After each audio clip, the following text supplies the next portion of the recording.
Hello mga ka-Wonderham! Ang problem na isosolve natin ngayon ay 2 raised to 3x plus 19 equals 16 raised to x plus 8.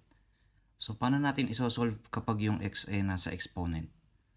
So ang una natin gagawin, titingnan natin kung pwede nating pagparehuhin yung base, yung 2 tsaka yung 16. So itong 16 pwede natin siyang isulat as 2 raised to the 4th. Kasi ang 2 raised to the 4th ay 2 times 2 times 2 times 2 equal siya sa 16.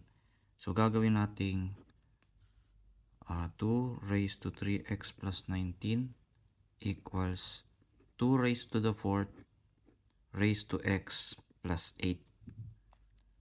So ngayon nagawa na natin ganyan. Ang next naman natin gagawin, itong exponent na 4, pwede natin siyang i-multiply sa x plus 8.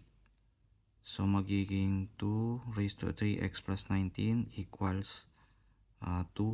So i-distribute mo yung 4. So 4 times x equals 4x. 4 times 8 equals 32. So ngayon parehas na silang 2 yung base. Ibig sabihin pwede na nating ipag-equal yung dalawang exponent. Pwede na nating i-equal ang 3x plus 19 sa 4x plus 32. So pwede na nating isolve yung value ng x. So 4x.